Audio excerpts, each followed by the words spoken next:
Hello, scholars. So, this is your social studies work for today on this Friday. And we are working on this target still, where we're learning to explain how colonists coming to America affected Native Americans. Now, we're working towards this target. We're not there yet, and that's fine.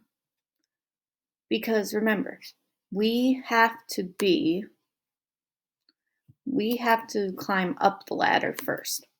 Okay, so we have really only focused on step one here on this scale, that we can explain who Native Americans and the colonists were.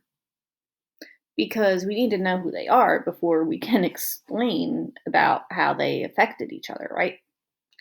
So we have already met goal one, because we can explain that Native Americans are the people who lived in America first, and colonists are the people who came to America after Native Americans were already there. So the first colonists, the first people who came to America after Native Americans were there, so were Christopher Columbus and his explorers that went with him, right? We know they did not discover America, right? Because people already lived there. But they were the first people that didn't already live there to find it. So they found it, they didn't discover it because people already lived there. And we know that sadly, Native Americans, they weren't treated great by Christopher Columbus and his men, right? They weren't kind. They didn't respect Native Americans. And that's sad, but remember, like we talked about, that's why we learn about what happened in the past so that we can learn from it and do better in the future. Because we know today that that was not right at all. That was not fair. That was not treating people equally or with respect. So we know better now, right? Okay. So we kind of worked on step number two here, where we talked about how Christopher Columbus and his men, they forced some Native Americans to be slaves and work for them without getting paid, right? And that's not right. So now we're trying to move up to here, okay? Or what I should say is that we're trying to make sure we're at our number two goal so we can start to get to number three. All right, so we're going to I'll read it with you, a letter from a Native American child. So this is a few hundred years after Columbus came. This is when the Pilgrims, that we know the story, the first Thanksgiving, came over from the Mayflower. And we're going to read a letter from a Native American child. Okay, so that we can start trying to explain how colonists coming affected Native Americans. Because pilgrims are also colonists, right? Because they were not in America already. They lived somewhere else and they came to America. All right. There we go. Notes from a Wampanoag child. I don't know if I'm saying that correctly. I will look into that. Wait, let's see. The Coat men are still here. We have no contact with them. Oh, okay. Well, it didn't work. I thought they would maybe say the word for us, but that's okay. I'm going to do the best I can. The Coat men are still here, but we had no contact with them. Some of the older warriors said the strangers carry weapons that can take a swift bird from flight at a great distance. Okay, so Coat men were the colonists.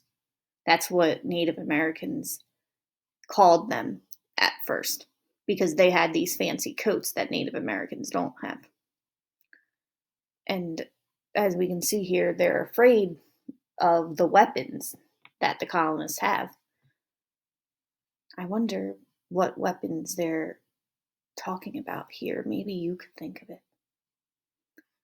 After a time, scouts returned to where the ship was and found that it had gone. I busied myself practicing my hunting skills and getting ready for our move into the valley. My wish was that the strangers had gone back across the sea where they came from. I could tell that this was what the others wished as well, especially the elders. Our wishes, though, were not granted. The Coatmen had been seen at Pawtuxet, where some of our people once lived.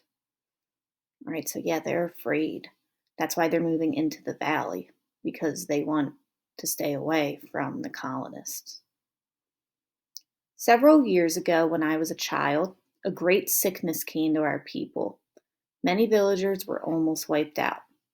Pawtuxet was one of these. Maybe the sickness still lingers there, for some report that the Coatmen are half the number that they were, and that they are beginning to ache for food. Oh, so they're afraid, right? Because last time colonists came, there a lot of people got sick because they brought germs from where they came from that Native Americans weren't used to. And unfortunately, a lot of colonists died, and a lot of Native Americans also died. They don't want that to happen again. There is much discussion about what to do. Some say that since they brought women and children with them, it's a sign that they mean no harm, and that we should help them. It is clear that they have no skill in hunting or fishing. Ooh. Others say that they may be a valuable ally for us. But still, others worry that they might war against us or kidnap our young men as other Coatmen have before. Okay, so some Native Americans are hopeful that, hey, this time they didn't just bring men with weapons, they brought men, women, and children. So they want to live here, right? They don't want to fight. But then others are still worried that they might kidnap and force some more people to be slaves, like we learned Christopher Columbus and his men did.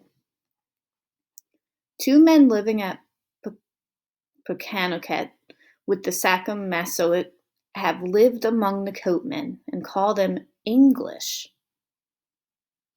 Right? They came from England. So we know that. We know that we call people who come from England English. Samoset is a Sagamore of the Abenaki who has been visiting our Sachem for some moons now. Tisquantum lived at Pawtuxet until he was kidnapped by some other English many years ago and was taken across the sea and sold into slavery. All right, so now we're hearing about somebody who that actually did happen to, unfortunately. He returned to Pawtuxet after the sickness and found that many of his people were dead or gone. Both of these men speak the stranger's language.